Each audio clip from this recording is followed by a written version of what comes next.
exciting news. It's a big one. The A7 Mark V in monitor mode, like LCD monitor, 750 shots on a battery. Is 750.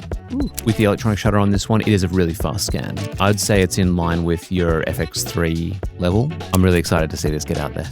Hello and welcome back to the Full Frame Podcast. Back in the studio today, Sean Elwood, exciting news. Yes, it's a big one. We have got hands-on with the A7 Mark V. Woo! Long time coming. Yes, hotly anticipated. Very hotly anticipated, and this is it. Without further ado, let's pop it in your hands there. Ooh. Probably the first question everyone's asking is articulating screen, the one from the R Mark V. Debuted on the R Mark V, that's the one. Yes, it's here. It's here. Yeah, I've been shooting with it a little bit, and I mean, you know, anyone who's used it knows how good it is.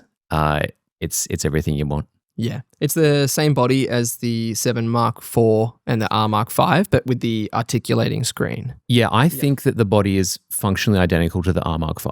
Yeah. I've looked at them side by side, and I think even if you had like a housing for the R Mark V, you could probably just port one to the other. Yeah, that's awesome. I kind of like that level of consistency as well, because I can't imagine being an underwater photographer and then every time you update your body, then have to go and update your housings and everything else. Also should mean that cages and things like existing cages and stuff will already fit. Yeah, I guess that's really good. We'll see. You know, like that's not an official spec, so I guess we'll see once the third parties get their hands on it. But yeah, it should be good. Yeah, and looks like a slightly larger EVF or a slightly higher resolution. It is definitely an updated EVF. The spec is similar, but where it is nicer. Especially I think the white, like the whites or like the color balance in it is nice. The refresh rate's up. Overall, it's a nice viewfinder experience. Yeah, this is incredible. So should we talk over the physical outside and then we'll dig into the specs? Yeah, why not? But yeah, it feels very similar to an R Mark V if you're familiar with that. So you've still got the same photo, video, S&Q switch at the top. Yeah. Your 3 custom dials. I think impossible to go back once you've had the exposure mode plus recording mode thing. It's just like, oh, of course, that's the way it should be. Yeah, and I love that ever since we kind of not discontinued, but kind of replaced the dedicated exposure comp dial. So now you actually have a dedicated third dial. Yes.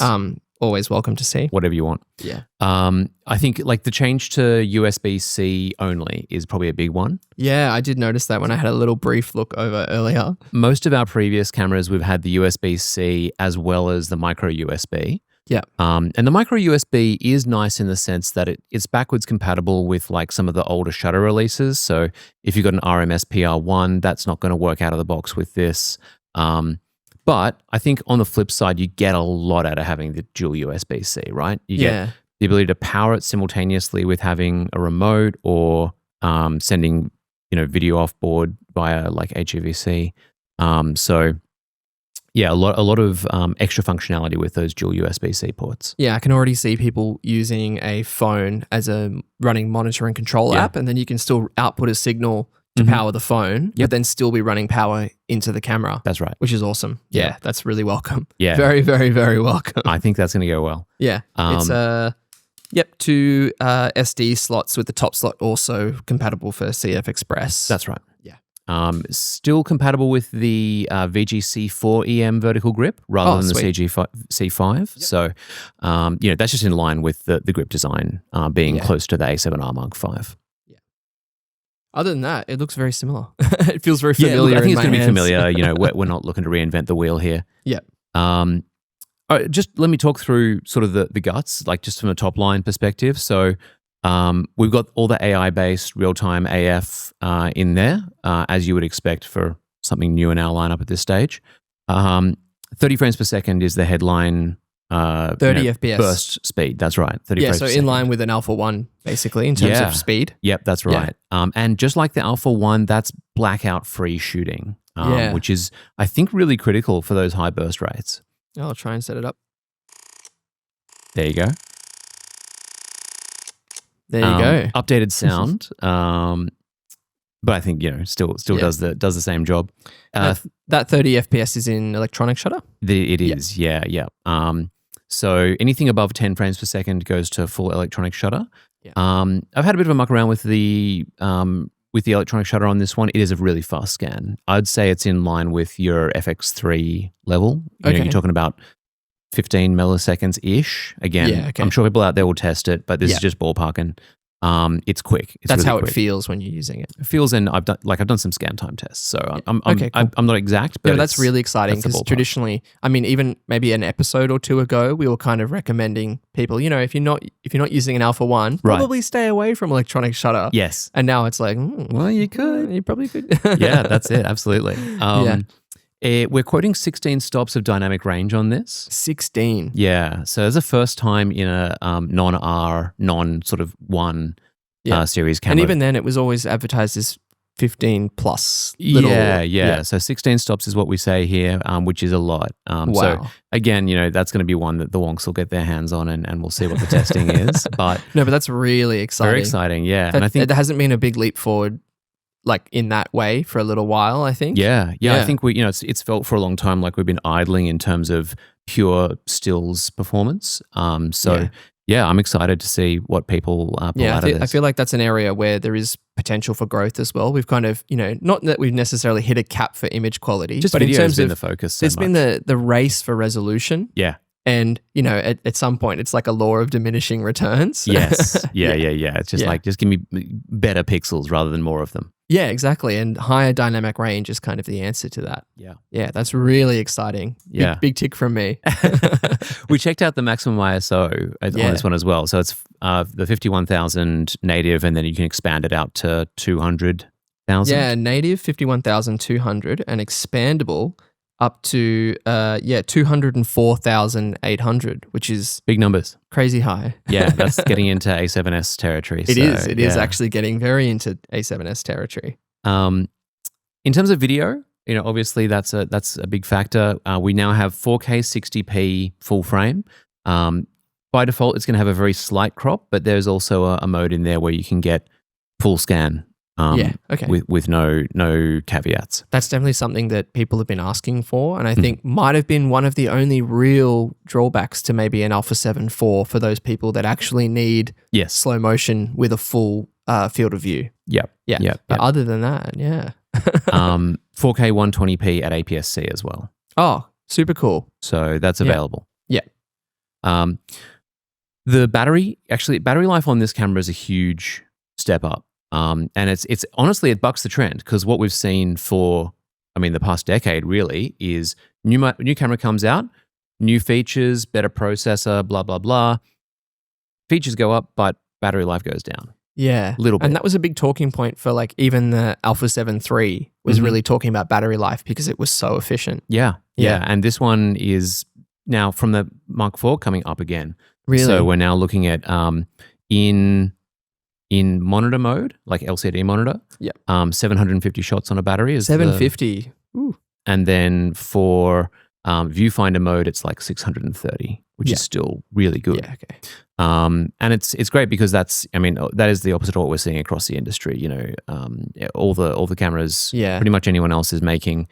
You're looking at features go up, but battery life takes a nosedive.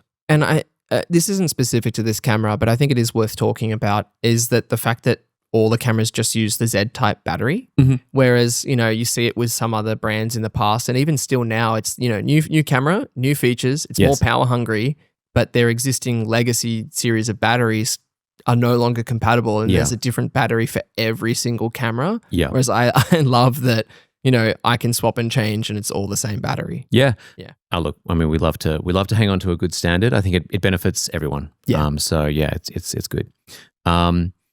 We've got the pre-capture as well on this model. So pre-capture up to a second beforehand.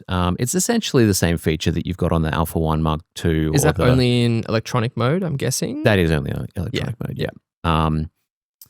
But and just like the Alpha 9 Mark III, so you can choose how long before the full press you capture, anywhere from 1 frame out to a full second at max burst.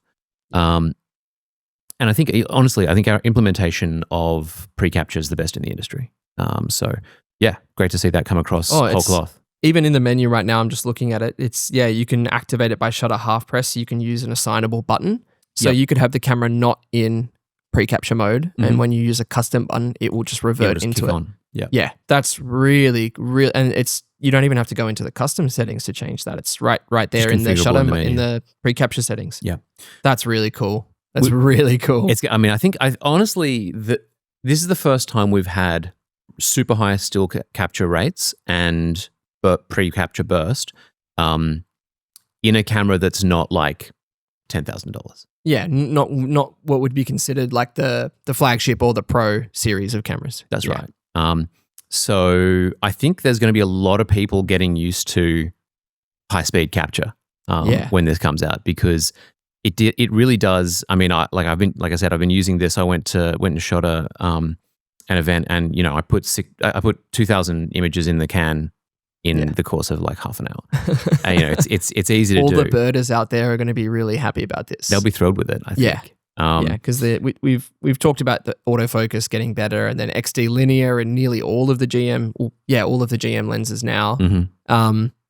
And then instead of having to wait till you can get your hands on an Alpha 1 or an Alpha 9 for pre-capture, getting that in here now, I think that's actually a really big talking point. It really is going to change what you can access at that mid-range. Yeah, 100%. Speed burst, just like on the 9 Mark III or the Alpha 1 Mark II, where you can press a button to kick it into the top burst speed or a different burst speed. I think the tiers were like 5, 10, 15, 20, 30. Right. And, in the 9 Mark III or the Alpha 1 Mark II, you've got the button in the grip that is like you can be shooting regular burst, 10 frames per second, and then you hit this button and it goes. Yeah. So that's here as well. The only thing is it doesn't have a button defaulted to it immediately. You can just customize one. Yeah, it's custom function. Okay, cool. What else? We've got the dynamic active stabilization for video modes. That is again really effective. I mean, I always say this, but I think that is some really, really powerful stabilization that you're crazy if you're not taking advantage of it. Even like I was shooting with the 50-150. It's not a stabilized lens, but with that dynamic active stabilization, I could get anything I needed in terms of a shot. Very stable. I was at the end of my arms shooting like this. Yeah. Perfectly watchable footage. Perfect. I use the dynamic a lot because it's even when you're moving, but if you're not trying to move and you're just trying to fake a tripod shot, it's incredible for that. It's got your back. Yeah. We've also, of course, got the in-body stabilization, and that's had an upgrade. Okay. The A7 Mark IV, we quote 5.5 stops of stabilization. Yeah. In the new model, it's 7.5 stops. Yeah, awesome. So, okay, that's a healthy bump. A lot of people don't understand when people talk in stops. They're like, well, how good actually is it? Yeah. It's very hard to quantify, but if you're thinking 2 stops, we're like, all right, well, think about shooting, instead of shooting a 30th of a second handheld, think about shooting a 15th or a full second or something like that. Like it starts to be, when you put it at that long end of the opening the shutter, that's when you really actually understand what it's doing. Yeah. 2 stops, so halve your shutter speed twice. It's incredible. Big steps. So that'll go really, really well. And we've already talked about the 4-axis monitor. I think like that's a lot of the headlines. Yeah. Digging in a little bit, so where the direction we've been going with the processing in these cameras is, we had originally the Beyond's XR chip, and then we went to dual Beyond's XR to kind of pump up that processing power. Yeah. And then we added in the AI chip as well on top of that. Yeah. So, the last few models, we've been running 3 chips essentially inside the camera, which has obviously really beefed up the capabilities, but, it also costs power to run those chips. So that's the nice thing in the new A7 Mark V, is it's got the Beyond's XR2. So that gives us all the power we need to run the camera, and also rolls in that AI function all onto a single chip. All on a single chip. Yeah. Yeah, that's really cool. So that's what's getting a lot of the power savings in this camera. That's why we get the improvement to battery life, where previously we'd be seeing kind of that fall off instead. Yeah. Wow. We've got some AI-powered improvements for white balance, which is new in this one. So again, hard to quantify. Definitely my experience has been great with it, but this is one that's we're gonna need to see out in the field. There's no spec on it. We just say, hey, we've got better better white balance because the camera is able to sort of see the scene and understand what it should look like color-wise. Yeah, okay. That's exciting. Definitely. I mean, yeah, it's one of those, like there's like asterisks in the firmware. Right. You can't really understand what it's doing, but it is better. Yeah. That's exciting though. Yeah, I think people will. It's one of those little things where it's like, hey, I'll take better white balance. Why not? The AF performance in this camera, we're talking about a big step up from the 7 Mark IV. I think if that's your baseline, it is going to be a huge improvement. This one polls the sensor 60 frames per second for autofocus.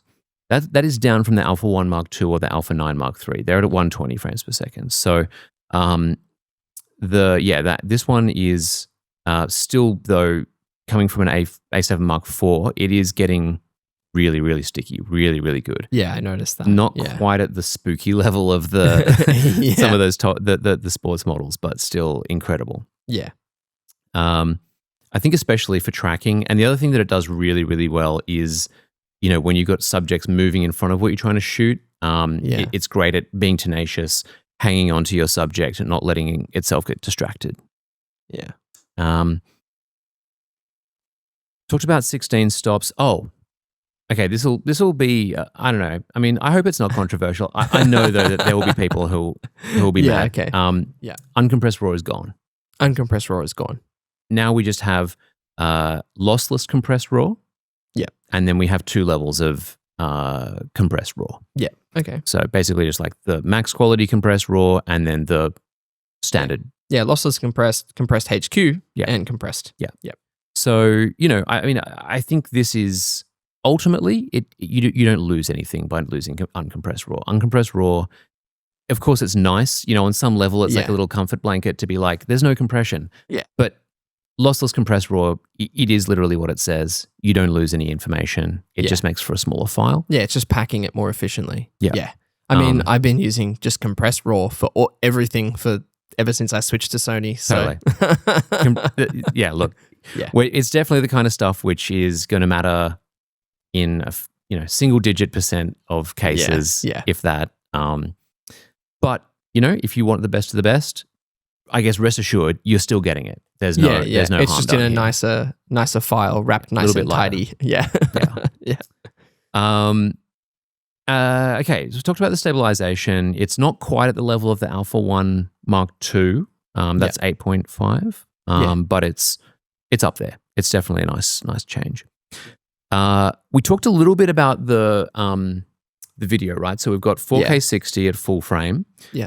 It is like a 1.1 times crop, so there's like a little bit of a squeeze in when you go to 4K 60. Yeah, it wasn't really noticeable when I was switching between the 2 modes. It's pretty minor. It felt like using an R Mark V, where there is just that small amount of crop. But a little bit of a pop. Yeah, if you're used to using dynamic active or even just active stabilization, you're already kind of used to having that small, tiny amount of crop applied. Yeah. So like it wasn't bothering me or anything. No, I don't think it will. Yeah.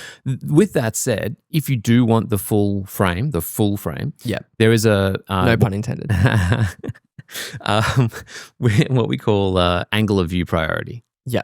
So that's where it will give you the full angle of view. Yeah. But the scan is not quite as nice. Like maybe the slightly slower scan, or is it? I don't know if it's a timing thing. I suspect what it is when we capture 4K, we sort of overscan. Yeah. And there are certain numbers that will neatly downscale. They'll kind of give you the nicest downscaling. Yeah. And so your colors look good and all that sort of stuff. Yeah. And if you go off that, then you can still get super sampled footage, but it's just not quite as nicely pulled down to your final target. So that's what made the 7 Mark IV so great, because that's 7.2 downscaled to 4K so effectively. 100%. Yeah. So we say that for the best high ISO performance and the best image performance overall, you should use the default.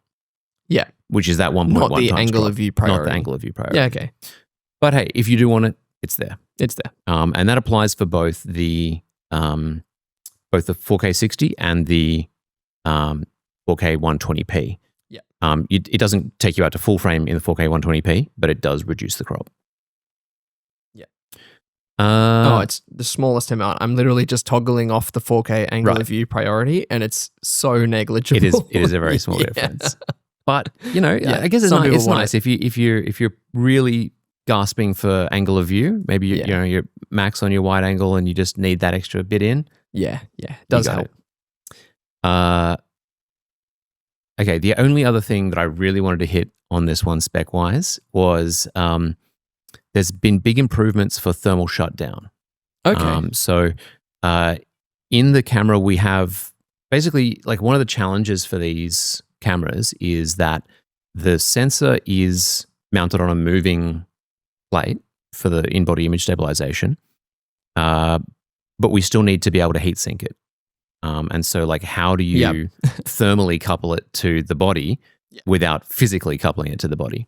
And we have this kind of like carbon Z thing that we put in there. So it's like a folded sheet of essentially carbon fiber, which will transmit heat really well. Yeah. And because it's folded, the sort of the angles can move as the stabilization functions. Yeah. So you can shunt heat off while not getting in the way of the stabilizer. Yeah. So letting the actual sensor unit do what it needs to do. Exactly. Okay. So that's really huge. That means that this one can now get, we quote, 60 minutes of 4K 60p at 40 degrees ambient. 40 degrees ambient. Yeah. Oh. So, but also whoever's filming an hour in slow motion. Yeah. Well, that's right. That's my first point. It's a lot. Just go back to 25p. That's my good thing. But that was not necessarily an issue, but maybe something that users had to be aware of is that, you know, if you're trying to use an alpha body like a production camera or a streaming camera where, you know, an FX camera has the built-in fan, it's meant to be left on, it's got active cooling. A 7 Mark IV was a lot of wedding filmmakers were using them. Yeah. And like fantastic image quality, but in the sun potentially on a really, really hot day. Yes. Like it's not maybe as effective as using a cinema line product. There's an envelope. Yeah. So yeah, look, I mean, I think it's great. That definitely really like good. Expands what you can do with it. Yeah. So look, I mean, that's sort of the headlines. So it is a step up from the A7 Mark IV. But I think, you know, when you look at what this thing's packing, it's going to be a no-brainer for a lot of people. And I think Sony's model with their products has been ever since inception, I really think. But instead of bringing out the new model, which makes the old one obsolete, keep both in market so that there's options for every degree of photographer, from 100%. From pros that want the latest and greatest, down to enthusiast or entry-level photographers that want full frame, but don't necessarily need the features of the Mark V. 100%. And not everyone will. Yeah, exactly. That's obvious. So A7 Mark III is still in market. And I mean, I haven't heard any plans to discontinue it. So we'll have 3 generations of A7 ongoing. Yeah, but I like that. It means that there is something for everyone. Absolutely. If you need all the newest features, then shiny new Christmas present. Yeah. But if you don't, then there's still options available for you. Yeah. And so this podcast should be dropping as we announce, or within an hour of announcement. Yeah. And then availability in stores, you should see it sort of the week of Christmas. Week of Christmas. Okay. I think we're hoping to send out our first shipments around December 18th. Yeah. And it should be in stores very shortly after that. That's exciting. It's exciting. Honestly, it's the first time we've done like a really big launch right on Christmas. So you know, I think a lot of the countries in the Western world will be having an interesting time of it. But look, you know, if you need a last minute stocking stuffer, that's a very nice stocking stuffer. Premium option. All right, so that's pretty much the headline spec. It brings it more in line of that kind of. I remember when the original 7 Mark IV came out, and that was the about a year after the Alpha 1. Yeah. And a lot of the talk, especially like internally, was like, it's like the baby Alpha 1. It's bringing across a lot of the processing. You got, a few of the other features here and there, but it is really that jack of all trades kind of camera. And it's really exciting that now we're bringing it even closer to an Alpha 1 in effectively. Well, I mean, it definitely, you know, you can see a lot of the stuff in this is kind of looking over at the Alpha 1 Mark II, right? Yeah. Putting it on notice. 30 frames per second. No, but it is exciting because, if you've got the Alpha 9 for speed, you've got the R for resolution, the 7 was kind of sitting in that mid ground, but now it's kind of like, well, I can do a bit more of the speed stuff as well as the resolution. Yep. Yeah. Yeah, and I think this will definitely be super popular for anyone who's like a wedding pro, event shooters, all that sort of stuff. I think it makes a heap of sense as a for someone who wants to shoot both stills and video. Yeah. You do still, of course, have the if you want full frame 4K 120p, then your FX3, your A7S, those are still going to be the option. But yeah, it for anything short of that, it's very compelling. Yeah, it's making, for all the reasons that I purchased an Alpha 1, it's kind of now doing those things. And I'm like, oh. Yeah, which is really exciting. I mean, I think even just the 30 FPS alone is opening this camera up to a much larger audience than like hybrid creators who the camera was really kind of like championing, I think, for a while. I mean, I have to say, I pulled in my 2000 33 megapixel JPEGs into Lightroom on my computer at home. I had to pull in JPEGs because the raw files don't work yet. They'll get there. They'll get there. You can't. So at launch, you'll be able to edit your raw files in our Imaging Edge software. Yeah. But it's not my workflow, so I was just like, JPEG's gonna be fine. Yeah. But even then, my computer is not like a lightweight computer. Yeah. But it is on its knees. Yeah. It's just a lot of images to process. Yeah, 2,000 images. Yeah. So we're still working through that. Yeah. I'm liking the feel of it. It just feels very like I'm already familiar with it. It just feels nice in the hand. It's kind of better in all the ways you want it to be better.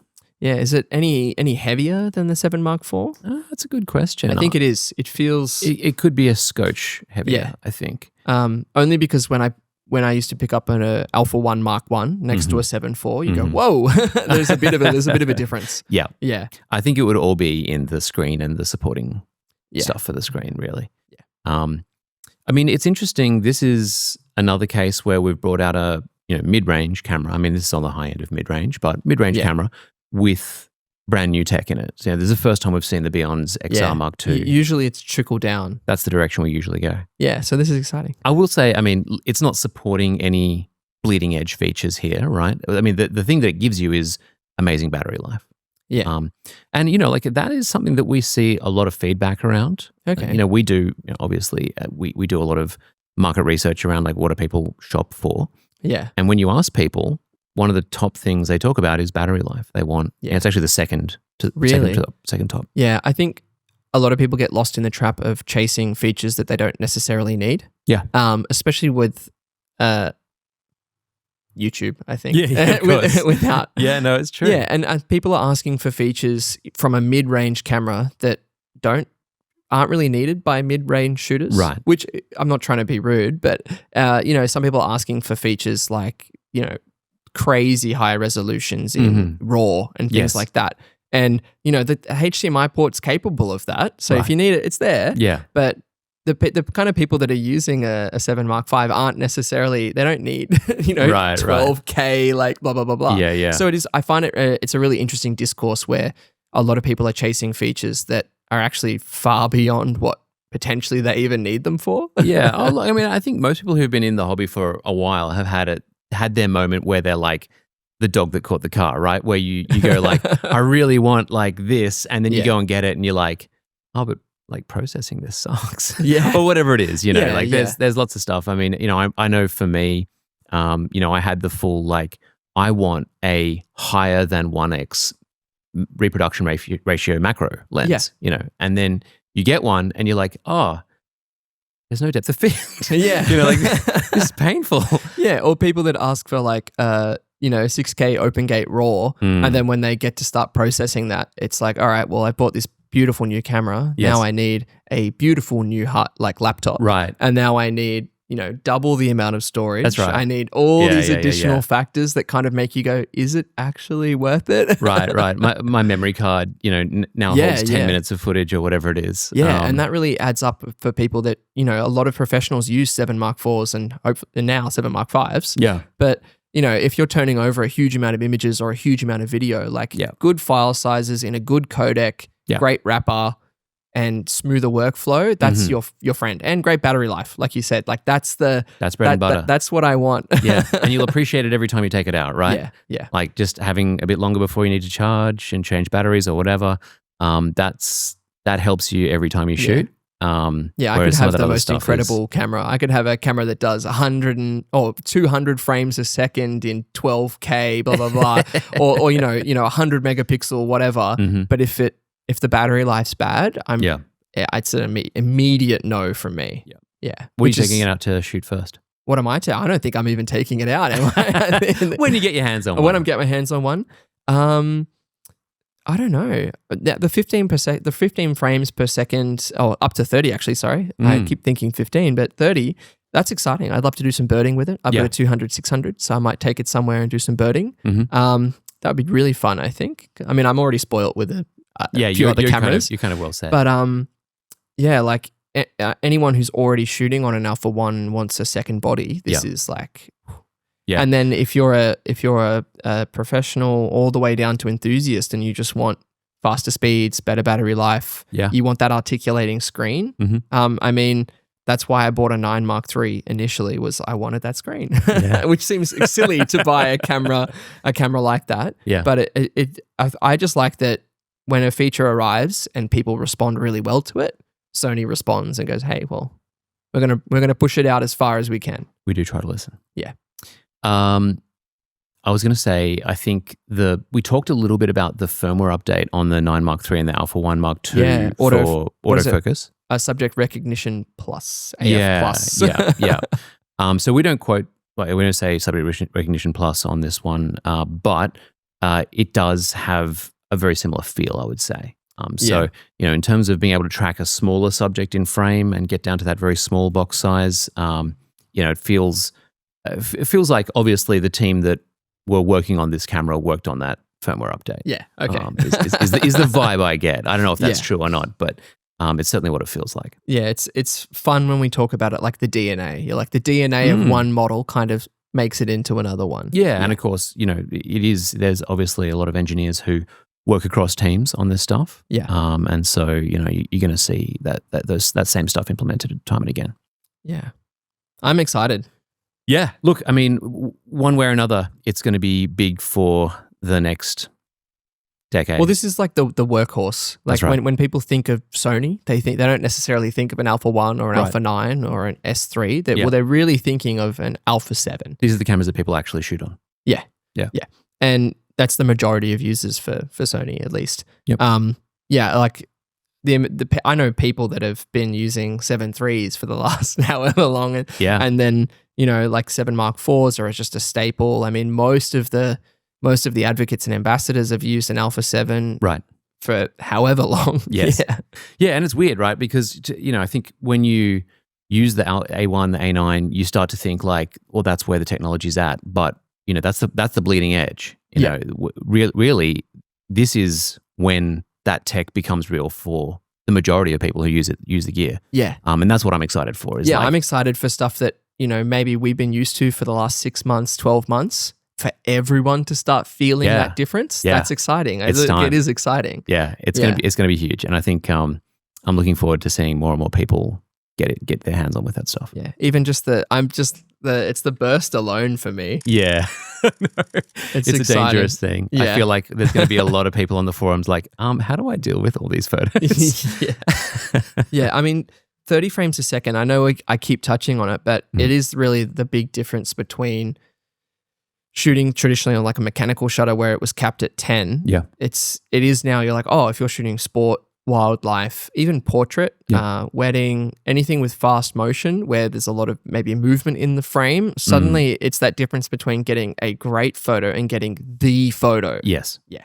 Yeah. And I mean, it's interesting actually, when I imported all my shots, Lightroom has its sort of assisted cull tool now, which I think is going to be getting a workout with this camera, because anything to help you kind of get through to like the frame instead of spending, however long on every single capture going like, this one, this is where it's like the A/B testing, like 100%. Yeah, I'm really excited by it. I think it's just It's also come at a really good time, I think. Yeah, I'm excited. Yeah. All right. I don't know what else there is to unpack about it. I think. Well, who is this camera for? Yeah, that is a really good one. I mean, I think, of course, any A7 is kind of designed as a camera that can be for just about anyone. It swings video, it swings stills. Obviously, with the 7 Mark IV still being in market, and the 7 Mark III to some degree, this is for someone who's looking to push it.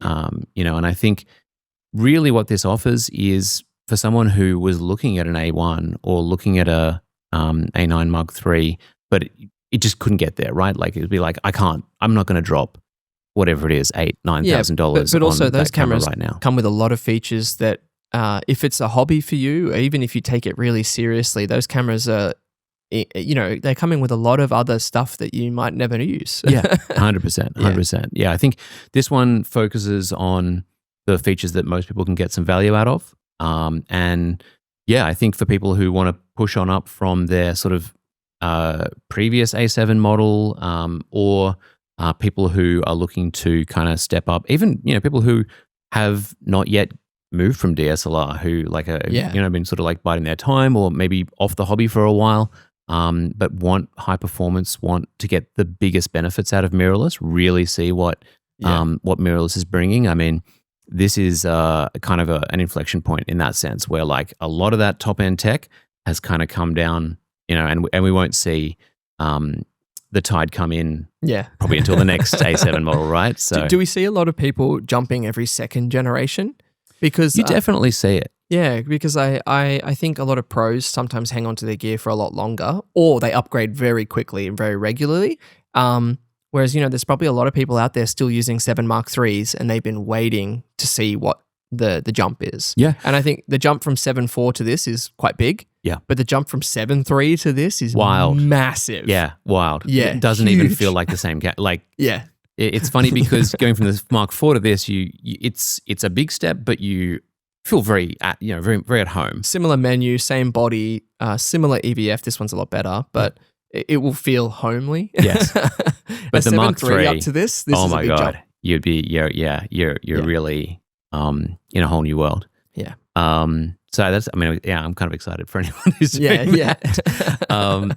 But yeah, you're right. You see a lot of pros maybe do like A cam, B cam, right? A cam is the whatever the latest model is, and B cam can be a generation back. Because there's a lot. It's a lot to keep up with the cadence of every new model. So yeah, if you can lag a year or lag a generation, you can still get a lot done. Yeah, because I knew a lot of people that were still using, say, like Alpha 7R Mark IIs, and then they skipped the third. I think you should have gone for the third, but they'll skip the third, and then they went to the fourth, and they were like, "This is game changing." I mean, it was that one. Or going from third generation to fifth. That's also a huge jump. Oh, massive! I mean, just in terms of speed, there's Yeah. So I think for anyone who's doing general photography, landscape, sport, wildlife. Yes. It really is the jack of all trades. Yeah. Yeah. I mean, worth mentioning, there's a new lens as well, like a new kit lens. Okay. But it's the same optical formula as the previous one. It's just a little update to make it compatible with the 30 frames per second.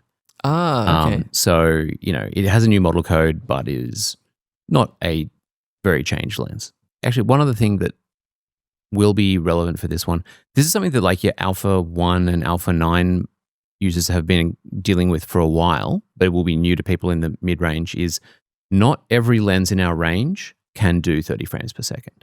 Yeah. So, some of the Gs, a very few of the oldest GMs, and then, quite a lot of the sort of Sony branded lenses, they just won't allow you to go up to that full 30 frames per second with autofocus. So, we publish a list. I'm not going to go through it now because it's not very interesting, but it's I guess it's something just to be aware of. Yeah, and if you want the top end features like that 30 FPS, it makes sense to be doing that with GM anyway. You need like focus actuators that can keep up with it. Yeah, the motors are not going to do 30 frames. Yeah, it's in the lower end stuff. Yeah, that's super exciting. Yeah, it's time. It's time. Okay, so one other really important thing that's very worth knowing about the new camera is, and I kind of touched on this earlier, but the viewfinder in burst mode is real time. Yeah. And it's zero blackout. And that's really, really important because what you see, we are seeing more and more models hit the market where they're offering quite fast electronic shutters. High frame rates. That's right, with the electronic shutter. And we, when we originally pushed up to like 10 frames per second, we had, encountered the same problem, which is it's hard to access the sensor to do live view when you're also using it to capture photos. Yeah. And so what we did originally, and this is some time ago now, but what we originally did was what you call like post view. So you capture the image, and then the image you just shot becomes the live view image for the briefest period of time, a little slice. Yeah. And that works pretty well. It looks convincing, but the downside is that you don't really have your eye on the subject. So tracking becomes difficult. Exactly. So any kind of fast-moving subject, if you're in full burst with post view, you're not really able to track accurately, and you'll often find that you're struggling. You feel like you're always a second behind. With this model, even at the maximum frame rate, you're always getting that little slice of true live view in between captures. That's really helpful. Yeah, so it means the latency is super, super low all the time. And I really think to make this kind of capture truly usable, you do need to have that. I think crazy fast burst speeds that actually kind of hinder your ability to track, it's like a double-edged sword. It's like you can't have both unless you have a 9 Mark III. But if you're shooting in 30 FPS in electronic shutter, but you're using a camera that doesn't fully let you get the best experience from that's going to hinder that process, as opposed to, like you said, having that little slice of live view. Yeah. Even at 15 frames a second, you'll actually get better images because you're truly seeing what's happening live. That's right. Yeah. And I think, actually at like those in-between speeds, like 15 frames per second, that's actually where it matters the most, because if you're doing post-view, now your viewfinder frame rate is effectively 15 frames per second. Yeah. And that's terrible. That's really low. Yeah. That's really low. At least if you're capturing, 30 frames per second and it's post-view, it's like, all right, well, 30 frames per second is video still. So like you can see a picture. But anything below that maximum, it gets terrible. And honestly, even at the maximum, it's... Yeah, that post-view effect, I haven't really had much experience with it, but on cameras I see where it does that. It is kind of jarring because especially if there's any movement in the frame, or if the photographer themselves are moving, say you're following a couple backwards, what you're seeing with your eyes and what is on the screen is like, it feels like a half a second behind. It makes it really difficult to shoot. Yeah, it doesn't match up to like what's happening now. Yeah. That's definitely worth talking about. I hope that does get covered. I think the quality of coverage is really good these days, so I'm not too worried. But it is really big, and I think it's one of those things which you have to experience for yourself to really kind of internalize it. So that's a wrap on 7 Mark IV. Sorry, 7 Mark V. I'm so used to It's going to take some getting used to. It's going to take some time. So that's a wrap on 7 Mark V. I'm really excited to see this get out there. Yeah, right before Christmas as well. Yeah, it's good timing. And this is the final episode for the year. Yes. Happy holidays. Merry Christmas. Celebrating whatever it is that you celebrate. Yeah. We'll be back in the new year. Yeah, back in the new year. I don't know if we have a date yet, do we? I don't think we have a date. Okay. We'll be back. We'll be back early in the new year. Keep an eye on your feed. Plenty more episodes on their way. Yes. Yeah, no, we've got a good slate for the new year. I'm looking forward to it. Yeah, should be good. All right. All right. See you then. See you in the new year.